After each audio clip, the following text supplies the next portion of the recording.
Vintage, verdades de um passado esquecido. Chegamos então ao último capítulo do Vintage. E quantas coisas importantes nós vimos e ouvimos durante todo esse tempo.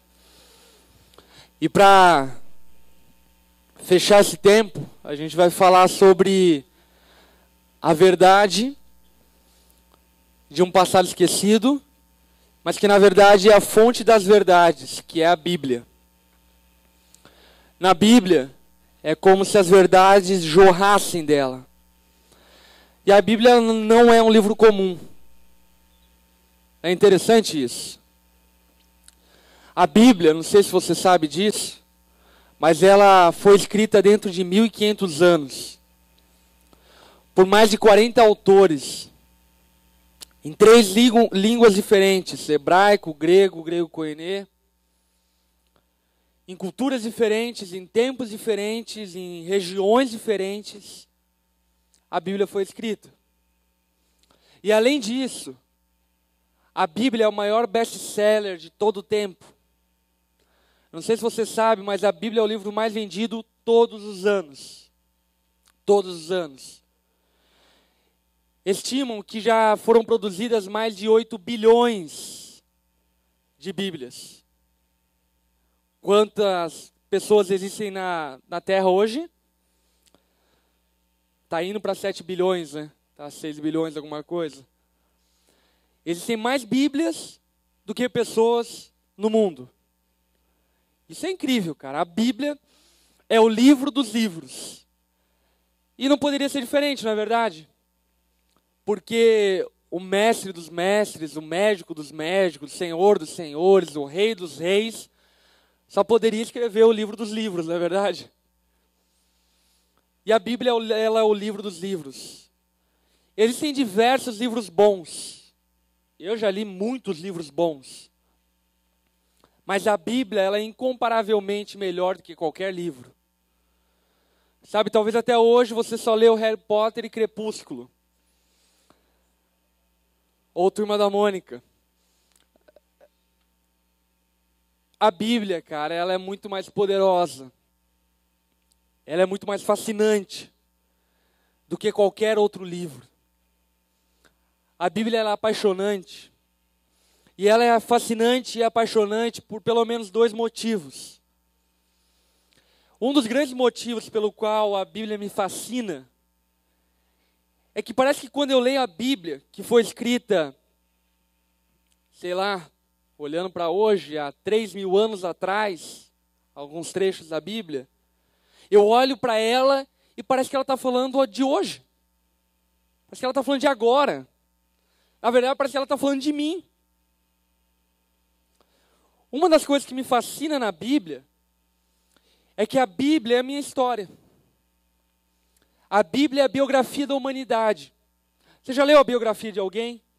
Por exemplo, biografia do Barack Obama, biografia do Martin Luther King, do Nelson Mandela.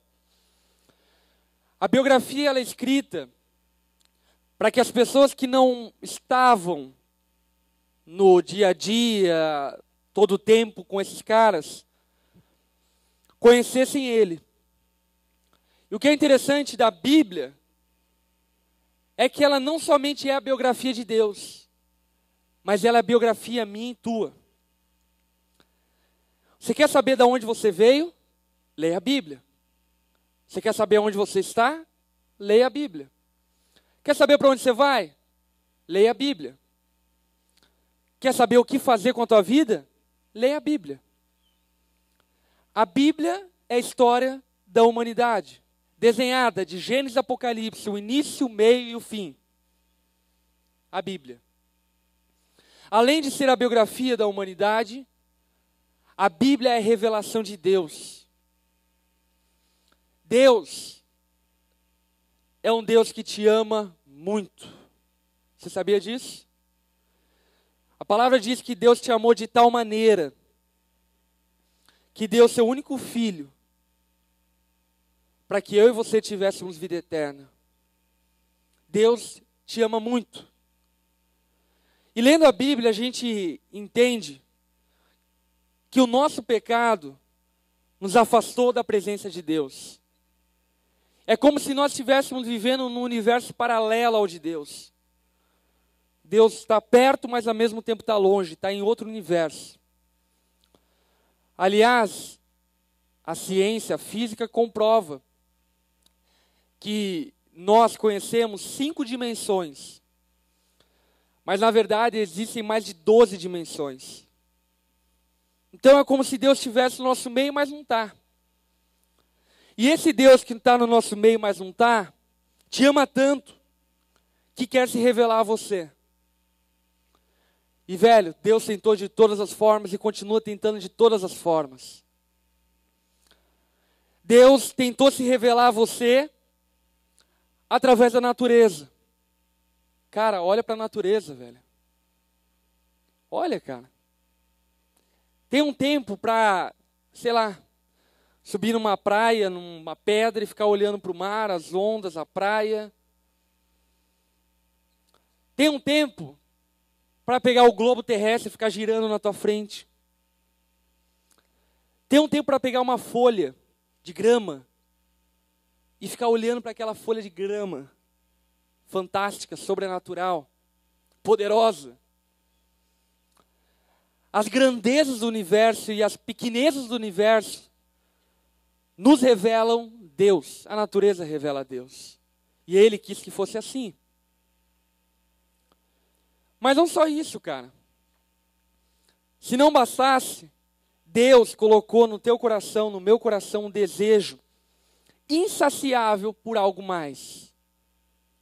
Um desejo insano por alguma coisa que a gente não encontra no casamento, não encontra no sexo, não encontra no dinheiro, não encontra em nenhum lugar. É como se Deus tivesse dado uma pitada, um gostinho dele. E essa pitada nos faz entender que existe algo mais. Se não bastasse, Deus mandou profetas, pessoas que vieram no nome dele, morreram por ele, para nos falar o seguinte: cara, Deus existe e te ama. Mas se não bastasse, Deus desceu da sua glória, se tornou homem como eu e você, e como homem, como eu e você, nos falou acerca desse universo paralelo. Nos falou acerca daquilo que a gente não vê.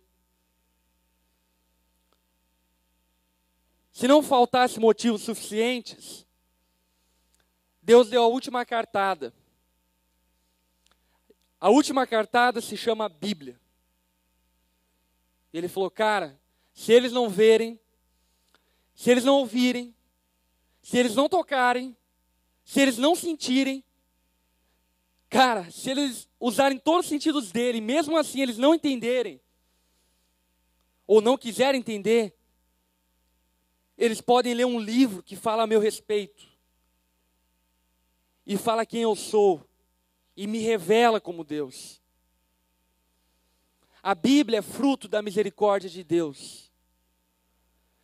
E a Bíblia é a verdade.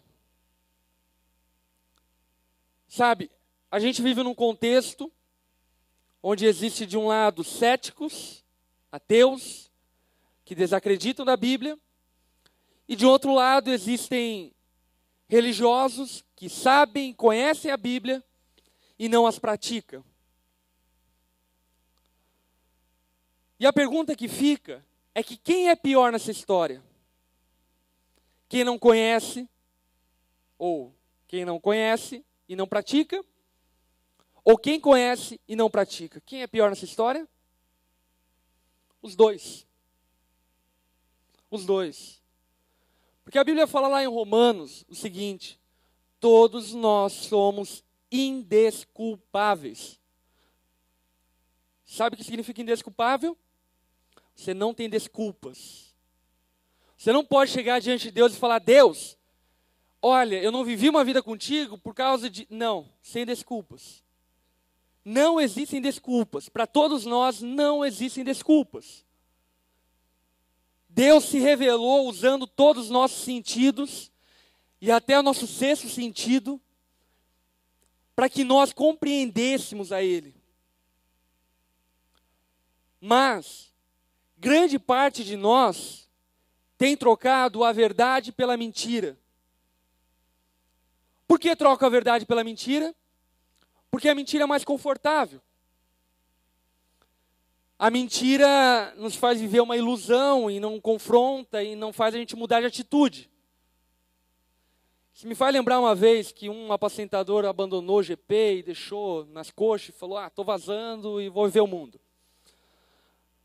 E ele tomou essa atitude, e aí eu soube e fui atrás dele. Falei, cara, o que está acontecendo com você? Vamos conversar. Sabe o que ele me falou? Ele me disse simplesmente isso. Lipão, eu não quero conversar com você, porque eu sei que se eu conversar com você, você vai me convencer que eu estou errado. O que ficou evidente naquilo que ele falou? Não quer saber a verdade. Ou melhor, sabe a verdade e quer se conformar com uma mentira. Foi exatamente as mesmas palavras que Jesus usou lá em João capítulo 3, quando ele fala que a luz veio ao mundo, mas os homens a rejeitaram. Por que rejeitaram? Porque a luz confronta. A verdade confronta. Por exemplo, você não tem energia na sua casa, não tem luz na sua casa. E ela está toda bagunçada, cheia de louça, você chega agora à noite em casa, você fica incomodado por causa da sujeira da tua casa? Não, sabe por quê? Porque você não vê. Agora, se você não for vagabundo, e tiver luz na tua casa, você ligar a luz e ver aquela sujeira na tua casa, cara, isso te confronta. Tanto confronta que eu, não foi nenhuma nem duas vezes, que volto para casa, sei lá, 1h e vejo a casa toda zoada, porque tem GD, tem um monte de coisa no final de semana na minha casa. E de noite, depois da 11 de madrugada, eu vou arrumar a casa. Porque eu fiquei incomodado, velho. Porque a luz confronta.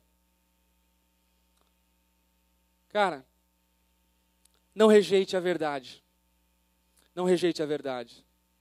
Talvez um questionamento que muitos tentam levantar contra a Bíblia é acerca da confiabilidade dela. Será que eu posso confiar na Bíblia? Esse é o questionamento e essa é a pergunta. E eu posso afirmar para você, com todas as letras, que você pode confiar na Bíblia. Por que você pode confiar na Bíblia? Porque ela é confiavelmente, historicamente comprovada. Se você colocar em paralelo a Bíblia e livros históricos, você vai ver que aquilo que a Bíblia narra realmente aconteceu. E na verdade, muito do conhecimento histórico que nós temos se dá por causa da Bíblia. Mas além disso, cara, a Bíblia, ela é confiável porque ela tem uma unidade absurda. A Bíblia, na verdade, não é um livro. A Bíblia é uma biblioteca de livros. São 66 livros escritos dentro de 1.500 anos por mais de 40 autores. E você lê Isaías, e você lê Atos, e os dois estão falando da mesma coisa, da mesma forma e não se contradizendo. Isso só nos faz entender que realmente existe alguém por trás disso. Alguém que é eterno, alguém que é poderoso e alguém que quer se revelar a nós. A unidade da Bíblia nos faz confiar nela. Além do mais, o que nos faz confiar na Bíblia é que ela se prova verdadeira na vida. Pratique a Bíblia, cara. E ela mesma fala o seguinte: você jamais será envergonhado. Pratique a Bíblia. Viva a Bíblia. E você pode ter certeza daquilo que vai vir pela frente na sua vida. A Bíblia é confiável porque ela se mostra confiável na nossa vivência, no nosso dia a dia. A Bíblia é confiável, enfim, em muitos aspectos, de muitas formas, de muitos jeitos, que nos fazem confiar nela. E nos nossos dias, enfim, tem se levantado um movimento grande, ateísta, cético, que tenta combater as verdades bíblicas. E talvez alguns cristãos ficam assustados. Foi um ateu lá no meu GP e começou a meter a boca e falar que está tudo errado. E os escritos de Maria Madalena e não sei o quê, e não sei o que lá, e papapá, e aquela loucura toda. Cara, você acha que a tentativa de destruir a Bíblia é atual? A Bíblia é digna de confiança porque ela é indestrutível. O Império Romano tentou destruir a Bíblia. A Igreja Católica tentou destruir a Bíblia. Os gregos tentaram destruir a Bíblia. A Babilônia tentou destruir a Bíblia. A tentativa de destruir a Bíblia não é atual. Muita gente tentou destruir a Bíblia. Agora me diz o seguinte, ela foi destruída? Não, sabe por quê? Porque ela simplesmente é indestrutível. Porque ela não é obra humana. Ela é feita e dada a nós por Deus. Olha só o que diz lá em Marcos capítulo 13, versículo 1, que Jesus mesmo fala. Ele diz o seguinte, o céu e a terra passarão, mas as minhas palavras jamais passarão. Jamais as minhas palavras vão ser destruídas. Ninguém pode destruir as minhas palavras, elas são verdadeiras e dignas de confiança até a eternidade, até Apocalipse, ela vai permanecer a mesma. Ela não muda. Você pode confiar na Bíblia por quê? Porque ela se mostra confiável em todos os aspectos. E se isso não bastasse, cara, eu não sei se você sabe, mas a Bíblia é o documento antigo mais comprovadamente real, verídico, embasado do que qualquer outro livro. Por exemplo,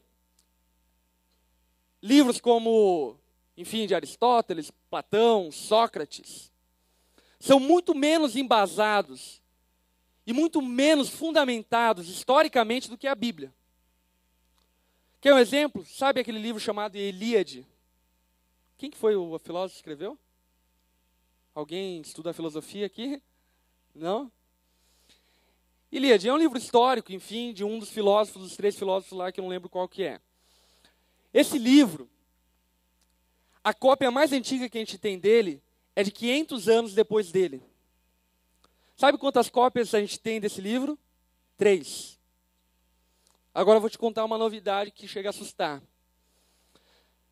O Novo Testamento. Sabe qual é a cópia mais antiga que a gente tem no Novo Testamento? Uma cópia de apenas 30 anos depois do que ele foi escrito. Sabe quantas cópias a gente tem? 1.300 cópias. Então, se seu professor de filosofia usa como argumento a confiabilidade da Bíblia no sentido de ela não ser historicamente confiável, cara, ele está falando uma asneira. Porque se ele acredita naquilo que Aristóteles, Sócrates, Platão escreveu, a Bíblia, cara, ele não tem historicamente como não acreditar. Que ela historicamente é confiável. Enfim, eu poderia ficar a noite inteira aqui falando motivos pelo qual você pode confiar na Bíblia. Mas o maior de todos os motivos pelo qual você pode confiar na Bíblia é porque Deus é soberano. E sendo soberano, se eu e você temos acesso a Ele, é porque Ele quer que nós tenhamos acesso a ela. E Ele mesmo é o sustentador, Ele mesmo é aquele que protege a verdade para que todos tenham acesso a essa verdade. Eu estava pirando essa semana, não que eu não pire quase toda semana, mas eu estava pirando essa semana no seguinte, cara. Vocês sabem que cor fala muito, não é verdade? Enfim, existe até um estudo que fala sobre cor. Alguém sabe o nome desse estudo? Porque, enfim, mexe com o psicológico do cara, o cara fica feliz, triste, tal, não sei o quê, blá, blá, blá, blá. Enfim, o que eu quero que vocês entendam é que cor fala. Cor fala. Se a cor fala, eu fiquei pirando no seguinte, cara. Qual cor a Bíblia deveria ter? Que cor ela deveria ter? A maioria das Bíblias são pretas. Quem tem Bíblia aí, levanta a mão. Não, aí não é, levanta a Bíblia, quer dizer, perdão. Levanta a Bíblia. Ó, hoje estamos multicoloridas. Bíblia rosa, Bíblia marrom, o que mais? Bíblia azul, preta, lá tem, aquele lá é crente de verdade. Amarela, fluorescente, enfim, celular, Samsung. A Bíblia, ela tem diversas cores. Mas eu estava viajando nisso e eu acho que cor representa muita coisa. E uma das minhas sugestões para que a gente possa produzir Bíblia é que ela deveria ser dourada. Minha primeira sugestão. Por que dourada? Porque Davi, lá no Salmo 19, ele fala que a Bíblia, os escritos de Deus são mais valiosos do que o ouro. E eu vou te falar uma parada, cara. Se existia alguém que sabia e entendia sobre ouro, era Davi. Davi não era que nem eu e você, que andava, enfim, eu não ando mais, talvez você ande, com ouro banhado a ouro, ouro, enfim, que deixa cheio de marca no pescoço das correntes e tal. Davi entendia de ouro, ele tinha ouro, ele era rei. E, aliás, ele tinha muito ouro. Existe uma passagem na Bíblia que fala que Davi doou toneladas de ouro para a construção do templo. Ou seja, Davi entendia de ouro. Só quero que você entenda isso. E ele fala que a Bíblia ela é mais valiosa do que o ouro. E ouvindo isso, cara, isso me confronta muito. Porque então isso quer dizer que eu e você temos 2, 3, 4, 5 barras preciosas de algo muito mais poderoso, de algo muito mais valioso do que o próprio ouro. Quem curtiria ter uma barra de ouro na sua casa? Pra ostentar, né, mano? Botar em cima da estante. Cara, ostente com a tua Bíblia, velho. Coloca lá o salmo aberto. A Bíblia ela é mais valiosa do que o ouro. Eu não sei se você sabe, no contexto judaico, as Bíblias escritas ficavam somente na sinagoga. E as famílias da região, em quilômetros de distância, caminhavam até as sinagogas, quilômetros e quilômetros, com a família toda, os bacuri todo mundo, para ir para a sinagoga, ler e ouvir sobre a Bíblia. Era mais ou menos como ir no Beto Carreiro. Ou não, né? Vamos falar de coisa de rico. Ir para a Disney. Tipo assim, 2 dias antes você já não dorme. Um dia antes parece que seu estômago vai comer ele mesmo. E no dia da caganeira. De tão nervoso você fica. E era assim que os judeus encaravam a Bíblia. Cara, a gente vai na sinagoga, mano. E a criançada toda ficava oriçada em casa. Amanhã a gente vai na sinagoga. Amanhã a gente vai na sinagoga. E o pai falava, família, mulher, junta o lanche, vamos para a sinagoga amanhã. Esse é o homem que eu pedi a Deus. Cara, a Bíblia era valiosa demais. Demais. Os judeus, os primeiros cristãos, cara, eles valorizavam a Bíblia de uma forma indescritível. Semana eu estava vendo um vídeo da China comunista, que chegou um tráfico de Bíblia na China, numa igreja lá da China. No Brasil a gente trafica pó, lá a gente trafica a Bíblia. Chegou Bíblia numa igreja que se reúne lá na China, que eles não têm acesso à Bíblia. Cara, vocês já viram aqueles filmes, tipo na África, que chega um caminhão de suprimento, e a galera toda vai subindo no caminhão e puxando, e os caras vão passando um em cima do outro. Cara, era essa cena que passou no vídeo. Uma mala que abriu, aí veio muito aquele chinesinho, pegar a Bíblia assim, um subindo em cima do outro, e um pegava a Bíblia e começava, glória a Deus, cara, uma parada sinistra, velho. Eu vou dizer, cara, que vídeo ruim aquele. Sei lá, foi filmado, sei lá que celular, mas é muito ruim o vídeo. A edição dele pior ainda, colocaram umas frases bizarras, assim, bem de crente mesmo, bem coisa ruim. E, cara, aquele vídeo mexeu comigo de uma forma, velho, eu fiquei arrepiado. Cara, um vídeo que não tem 30 segundos. Mas eu fiquei constrangido, cara, pela forma como eles valorizam a Bíblia. E pela forma como nós não valorizamos a Bíblia. Talvez algum deles queriam ter a oportunidade que você tem de ler a Bíblia no intervalo do teu trabalho. Com certeza eles queriam ter a oportunidade que você tem de chegar agora à noite em casa e poder ler a Bíblia. Com certeza eles trocariam pelo McDonald's, trocariam por qualquer outra coisa. Porque para eles a Bíblia é valiosa demais.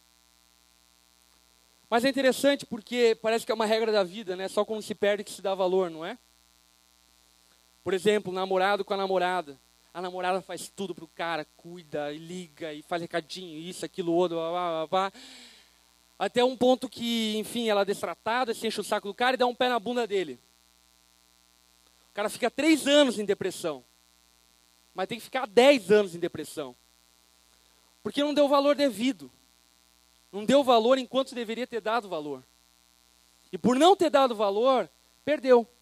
Perdeu o playboy. Foi. A Bíblia deveria ser adorada porque ela é valiosa demais. Uma segunda sugestão que eu dou acerca da cor da Bíblia é que ela deveria ser azul. Quando você pensa em azul, o que vem na tua mente? Céu. Vem na minha mente a mesma coisa, engraçado, né? Céu. Lá em 2 Timóteo, capítulo 3, versículo 16, é o seguinte: toda a Escritura foi inspirada por Deus.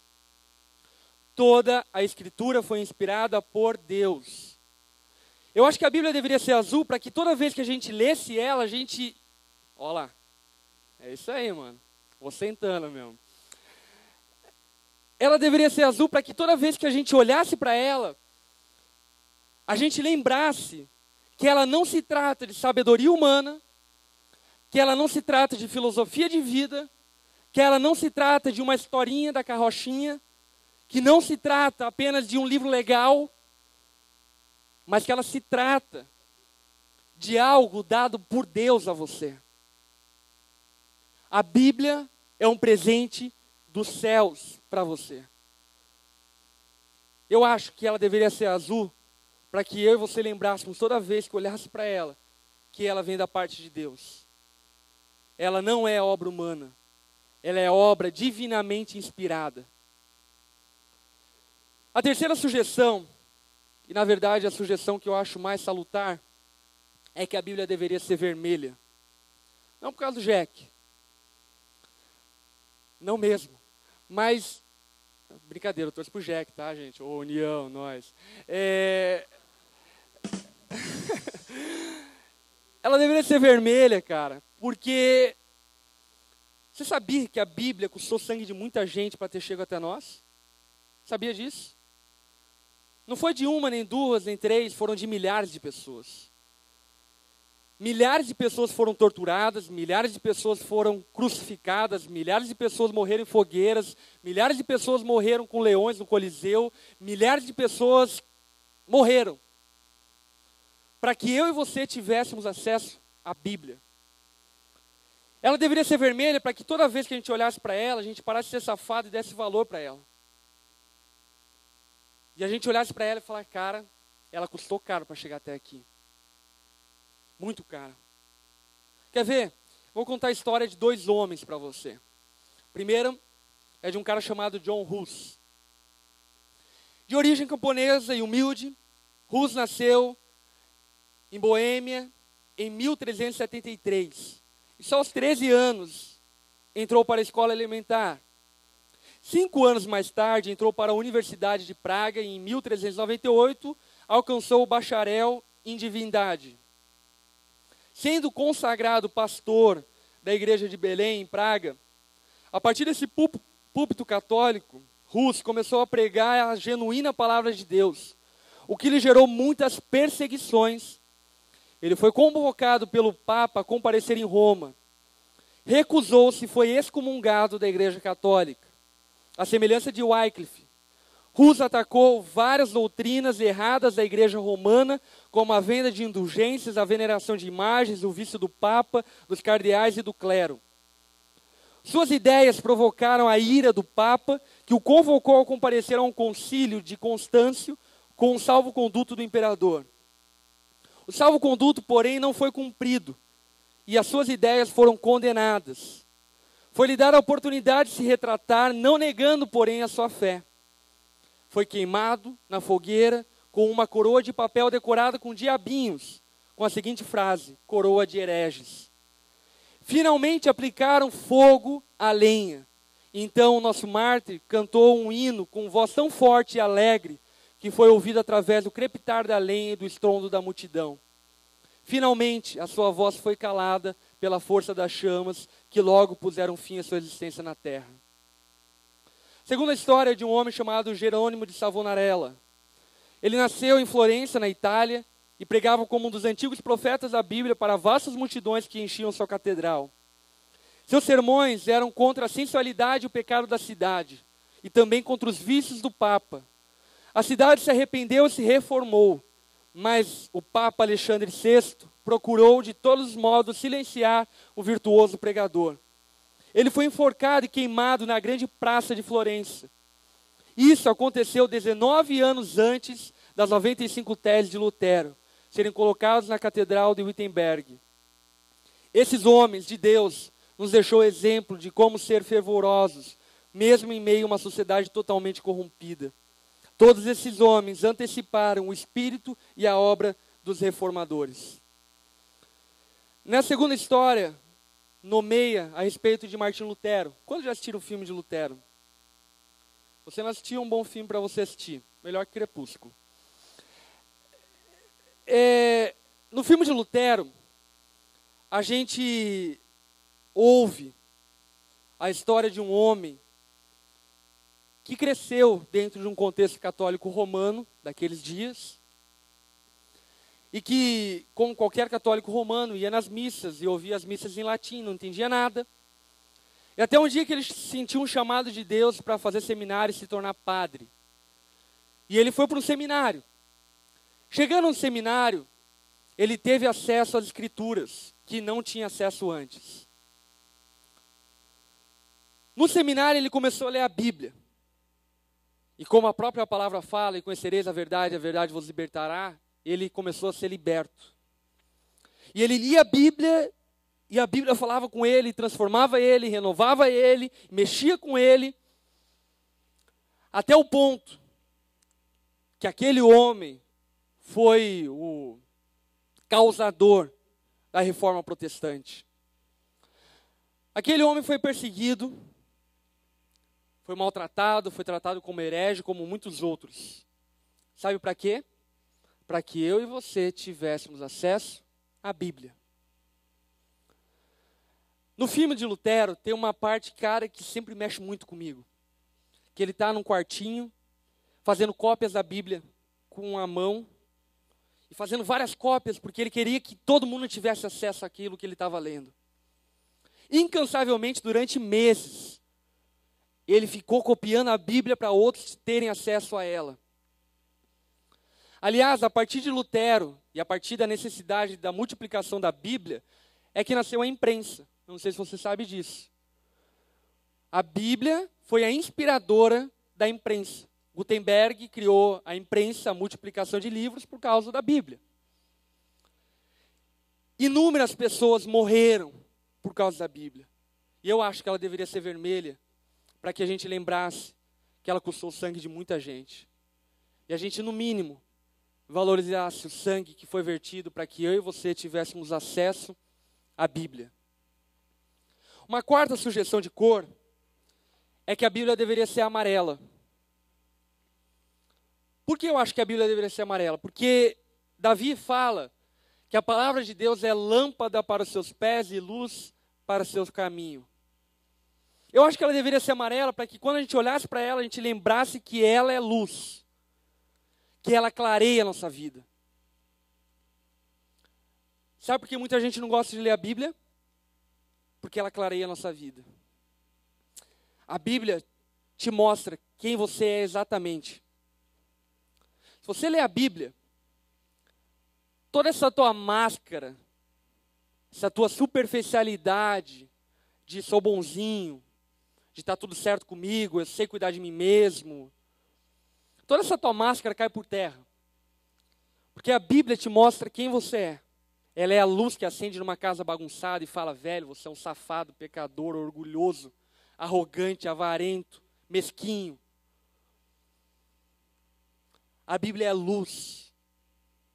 Muita gente não quer ouvir acerca da Bíblia porque ela mostra quem é, mostra quem nós somos. Conhecereis a verdade e a verdade vos libertará.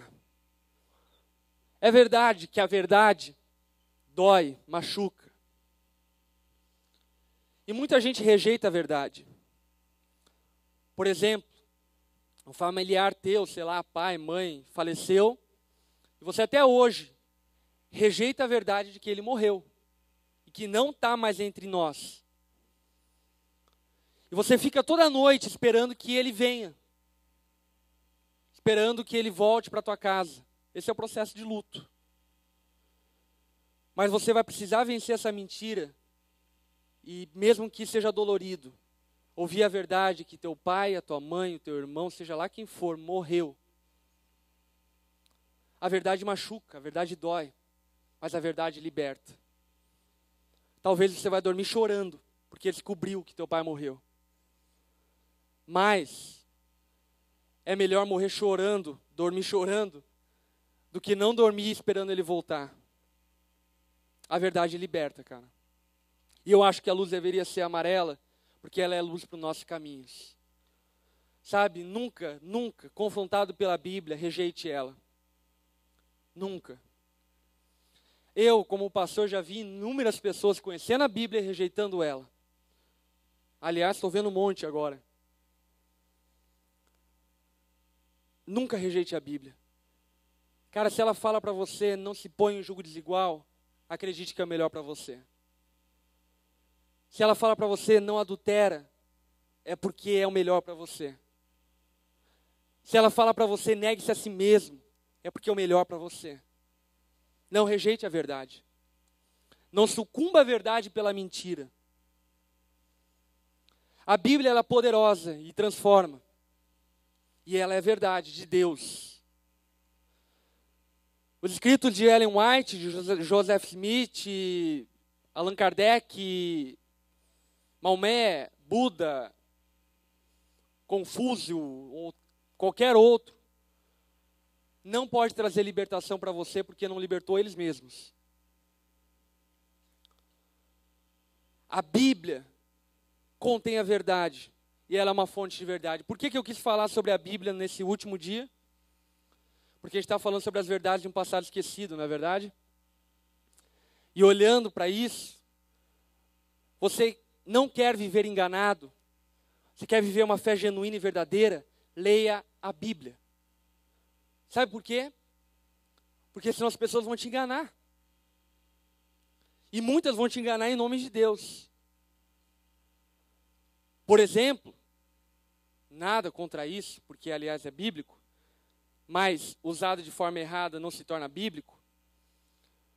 Quando teu pai chega para você e fala, filho, honra teu pai e tua mãe, você não pode se batizar. Se você lesse a Bíblia, você leria que nela está escrito que aquele que ama seu pai e a sua mãe mais do que a mim, não é digno de mim. Se você não quer viver uma vida enganada, leia a Bíblia. A Bíblia é a verdade. Agora, você viver a verdade, cara, mexe com todo mundo que está à tua volta. Porque a verdade bagunça a sociedade. Minha última sugestão da cor da Bíblia é que ela deveria ser preto e branco. Para lembrar do Todo-Poderoso. Não do Todo-Poderoso Timão, mas do Todo-Poderoso Deus. A Bíblia, olha lá, mas faltou o branco aí. A Bíblia, ela é a carta de Deus, ela é a biblioteca de Deus, ela é a biblioteca do Todo-Poderoso. E a Bíblia tem poder para te libertar. Através das verdades que estão lá, ela tem poder para te dar esperança, para te confortar, para te corrigir. A Bíblia é poderosa demais. Agora a gente vai para o quiz para responder algumas perguntas sobre a Bíblia. Vamos lá? Primeira pergunta. A Bíblia não é uma manipulação da Igreja Católica? Cara, essa é uma pergunta que muita gente tem, até porque muita gente céticos, ateus, enfim, usam isso para tentar aplacar a fé cristã. Não, a Bíblia impossivelmente é uma manipulação da Igreja Católica. Por quê? Primeiro, porque os judeus, acerca do Antigo Testamento, já tinham a Bíblia como Bíblia. Segundo, porque a Bíblia foi escrita no Novo Testamento antes do Império Romano se tornar cristão. Ou seja, não existe possibilidade da Igreja Católica ter manipulado a Bíblia. Talvez, enfim, se você é internetizeiro, assim, né, fica andando no Facebook, vendo, enfim, qualquer fofoca que aparece no Facebook, você, por exemplo, talvez já deve ter ouvido que o livro de Apocalipse foi um livro escrito pelo Império Romano para tentar oprimir o povo. Duas mentiras aí. Quais são as duas mentiras? Primeiro, o povo no Império Romano não tinha acesso à Bíblia. Segunda mentira é que Apocalipse foi escrito no ano 60 depois de Cristo. E a igreja cristã primitiva, que foi perseguida e morta pelo Império Romano, já tinha canonizado, já tinha separado os escritos que foram escritos por apóstolos, por pessoas que caminharam com Jesus. Então, não existe possibilidade da igreja ter manipulado a Bíblia. Próxima pergunta. E aí, Lipão, e aí? Então, eu queria saber como os livros da Bíblia foram encontrados.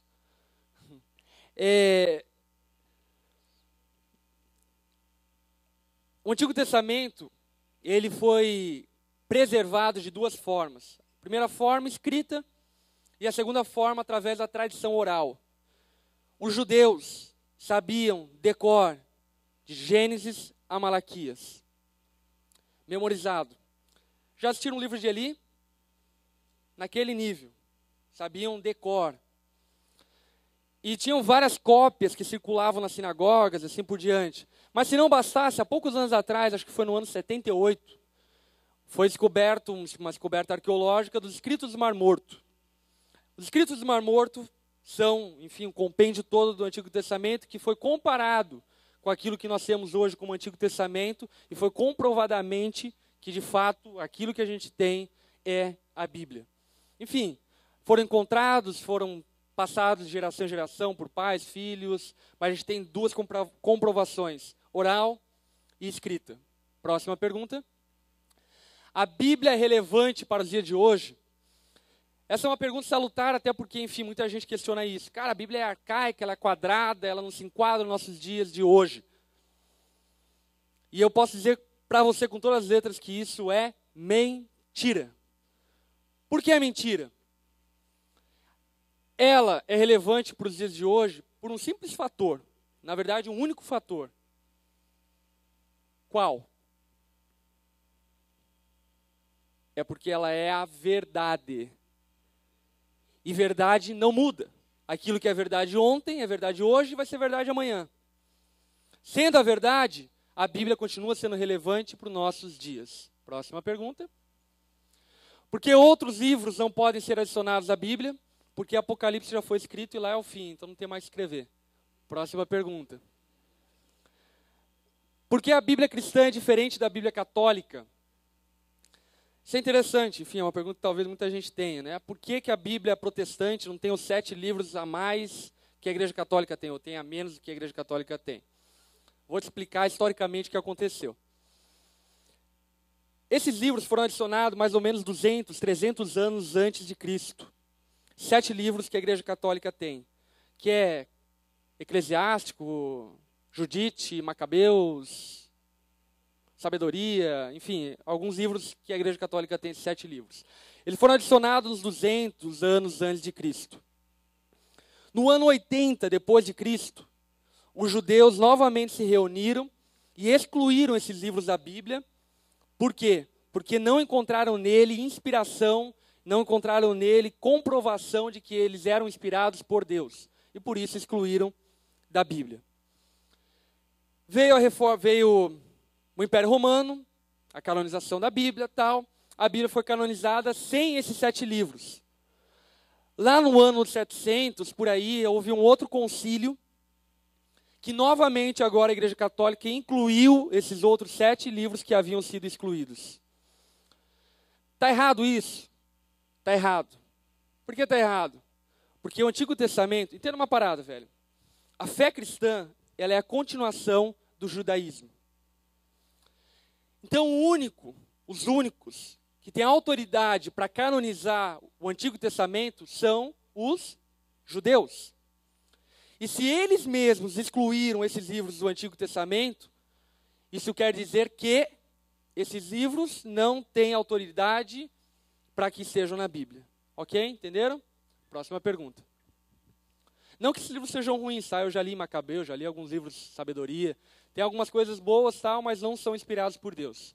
Conte mais sobre a canonização dos livros da Bíblia, por que foram incluídos, por quem foi feito e a confiabilidade disso. Cara, já falei um pouco sobre a canonização, então vou falar brevemente, rapidamente sobre isso. Cara, a canonização dos livros da Bíblia tinha uma regra básica. Qual era a regra básica? Esses livros tinham que ter sido escritos por pessoas que viram, ouviram e caminharam com Jesus. Porque é mais ou menos assim, por exemplo, Justin Bieber veio aqui no Brasil, já vazou, né, pichou o muro e tal, fez lá a brincadeira dele. Ele veio no Brasil e muita gente escreveu muita coisa sobre ele. Enfim, várias revistas, vários jornais, todo mundo escrevendo coisas sobre ele. E existe grande probabilidade de todas essas coisas que escreveram sobre ele, ou grande parte dessas coisas que escreveram sobre ele, seja mentira. Por quê? Porque a maioria daqueles que escreveram sobre ele não estavam com ele. Da mesma forma, quando Jesus veio, muita gente escreveu a respeito de Jesus, de todas as partes. Então, eles precisavam peneirar aquilo que foi escrito. Por quê? Porque muita bobagem foi escrita. Então, vamos separar somente aqueles que andaram com Jesus, só eles têm autoridade para estarem na Bíblia. Entenderam? Esse é o princípio da canonização. Próximo. Acabou. A Bíblia é a verdade de Deus. Ela é a fonte da verdade. Se você é cristão, você precisa confiar na Bíblia e confiar que ela é verdade. Eu quero ler um texto, que está lá em 2 Pedro, capítulo 1, versículo 16. Abre lá, 2 Pedro 1, 16.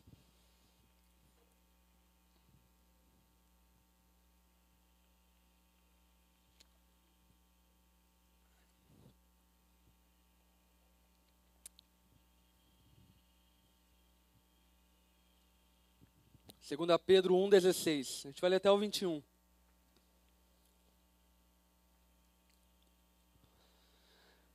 De fato, não seguimos fábulas engenhosamente inventadas. Quando lhes falamos a respeito do poder e da vinda do nosso Senhor Jesus Cristo, pelo contrário, nós fomos testemunhas oculares. Nós vimos com nossos próprios olhos a sua majestade. Ele recebeu honra e glória da parte de Deus Pai, quando da suprema glória lhe foi dirigida a voz que disse: Esse é meu Filho amado, em quem me agrado. Nós mesmos ouvimos essa voz vinda do céu, quando estávamos com ele no Monte Santo. Assim temos ainda mais firme a palavra dos profetas, e vocês farão bem se prestarem atenção, como a uma candeia que brilha em lugar escuro, até que o dia clareie e a estrela da alva nasça em seus corações. Antes de mais nada, saibam que nenhuma profecia da Escritura provém de interpretação pessoal, pois jamais a profecia teve origem na vontade humana, mas homens falaram da parte de Deus, impelidos pelo Espírito Santo. Resumindo, o que Pedro falou foi o seguinte: aquilo que a gente escreveu e aquilo que a gente falou, nós mesmos não queríamos ser falado e nós mesmos não queríamos ser escrito. Por quê? Porque aquilo que Pedro escreveu fala acerca dele mesmo. Porque aquilo que João escreveu fala dele mesmo. E eles não queriam, como nós não queremos muitas vezes, ouvir a verdade. A verdade de que eles eram pecadores, a verdade de que eles precisavam de Jesus, a verdade, a verdade, a verdade. Mas foi dada a Deus por eles, para eles, e eles então escreveram essa verdade que confrontavam a eles mesmos. Aqueles homens realmente sabiam do que estavam falando. Sabe, gente? talvez você tenha uma impressão muito errada a respeito dos apóstolos, discípulos. Talvez você ache que os apóstolos, eles eram, tipo assim, capa da revista Veja, apóstolo Paulo curando, capa da revista Caras, apóstolo Paulo na ilha de Chipre, enfim, dando rolê de barco. Talvez você pense que Pedro saiu na terra, no portal virtual. Não, não mesmo. Aqueles homens eram odiados, eles eram detestados, porque eles falavam a verdade. Agora me diz uma coisa, você acha que alguém entregaria sua própria vida por uma mentira? Você realmente acha isso? Aqueles homens entregaram a vida deles pela Bíblia, por aquilo que eles viram, por aquilo que eles ouviram. A gente não está tratando de pessoas que quiseram ganhar dinheiro, porque não ganharam dinheiro nenhum. Está tratando de pessoas que morreram por algo que acreditavam, porque viram e ouviram. Ou seja, a Bíblia é a verdade. Você foi criado por Deus, você pecou, Jesus veio, pagou o preço do seu pecado e quer te dar uma vida junto com Ele, como no início Ele sonhou. Agora a pergunta que fica ali é a mesma pergunta que fica aqui. Você quer isso? Você quer deixar de lado as mentiras que você tem vivido? A superficialidade que você tem vivido? E mesmo que essa verdade te confronte, se entregar na verdade? A Bíblia, que é a verdade, ela diz o seguinte, lá em Atos, capítulo 4, versículo 11, diz o seguinte: esse Jesus é a pedra que vocês, construtores, rejeitaram, e que se tornou a pedra angular. Não há salvação em nenhum outro, pois debaixo do céu não há nenhum outro nome dado aos homens pelo qual devamos ser salvos.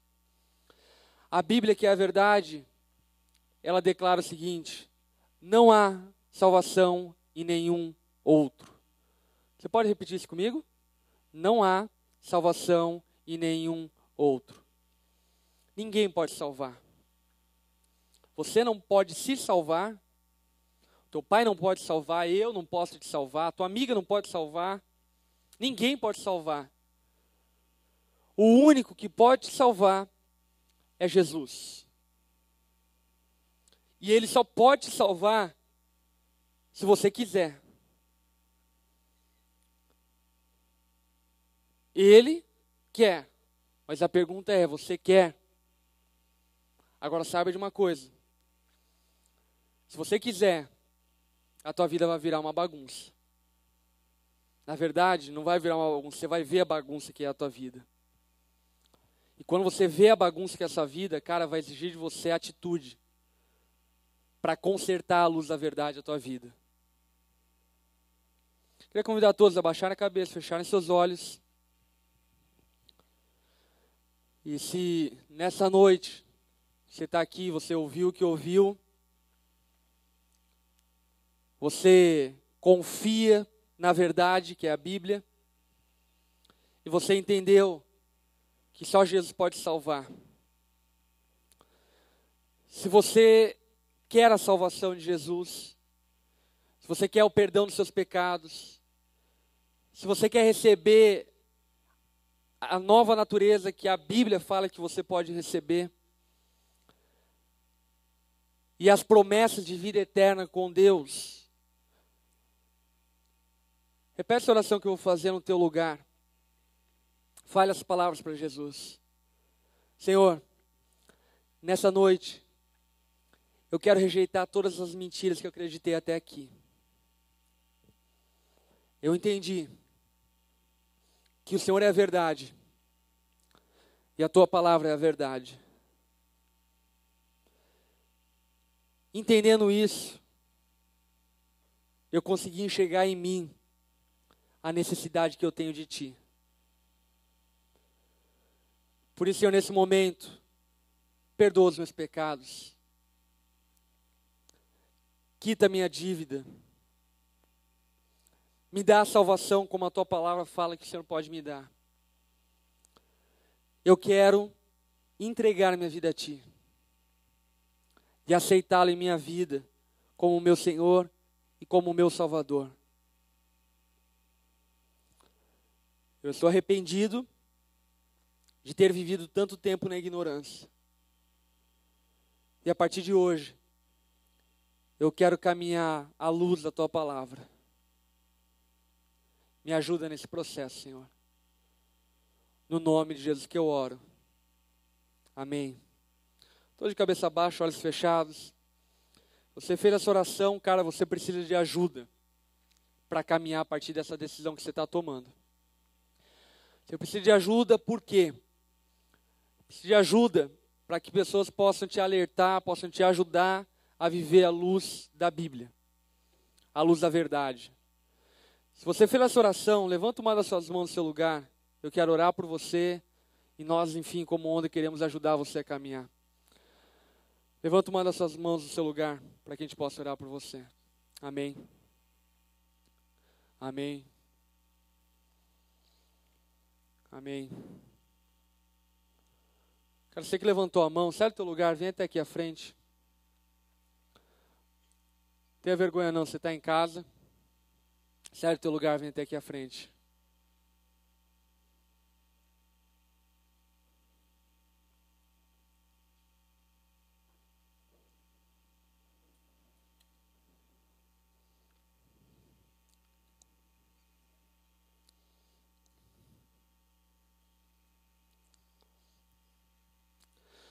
A Bíblia, sendo a verdade, ela nos conta duas verdades fascinantes. A primeira verdade, sabe qual é? Que todos nós, juntamente, se tornamos inúteis para Deus. A Bíblia, que é a verdade, ela fala a verdade é que nós somos inúteis para Deus. Mas a Bíblia que fala a verdade, ela também fala a verdade que Deus pode nos salvar, nos redimir e nos dar uma nova vida. Uma nova vida agora de utilidade, uma nova vida agora transformada e regenerada por Deus. E é isso que Deus vai dar a vocês, se vocês realmente creem nisso. A palavra diz lá em Marcos 16, quem crer e for batizado será salvo. É uma questão de fé, é uma questão de confiança na verdade que é Jesus. Queria convidar os apacentadores para virem aí e darem uma mão. Tem alguém ainda que está desacompanhado aí? Tem? Não? De boa? Vamos ficar em pé, galera, da onda. Estenda a tua mão para cá.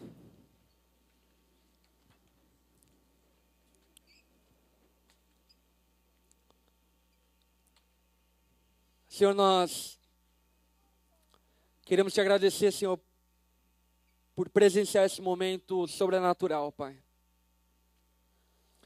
Que assim como o Senhor fez conosco, ó Pai, e como aquele dia foi decisivo na nossa vida, ó Pai. E eu sei, Senhor, que nesse dia, Senhor, nesse momento, a história deles está mudando, Senhor. O vento está mudando, a maré está mudando, as coisas estão sendo mudadas pelo poder do Senhor. Eu peço a Ti, Senhor, que no nome de Jesus, eles não desistam dessa decisão que eles estão tomando, Senhor. Que eles de fato provem na busca deles, na atitude deles, que eles de fato decidiram pelo Senhor. Que nesse momento o Teu Espírito Santo possa fazer habitação em cada um deles, para os guiá-lo nos seus caminhos, à luz da verdade. Ajude-os, ó Pai, a rejeitar as mentiras que foram colocadas no coração e na mente deles, ó Pai. E que nesse momento, ó Pai, uma luz possa brilhar sobre eles, trazendo clareza, Senhor, de todas as coisas, e desvendando os olhos que até então estavam tapados, ó Pai. Que no nome de Jesus, ó Pai, essa decisão possa se mostrar verdadeira possa se mostrar real com o passar dos dias, ó Pai. E que o Senhor, que está começando boa obra na vida deles hoje, possa completá-la junto conosco, Senhor. Nós te glorificamos, exaltamos por essa decisão. E como igreja também nos responsabilizamos, ó Pai, por cuidar deles, por amá-los e ensiná-los, ó Pai, acerca da verdade, Senhor. Nós pedimos isso a Ti no nome de Jesus. Amém. Amém. Permaneça aqui, galera. No salve de palmas.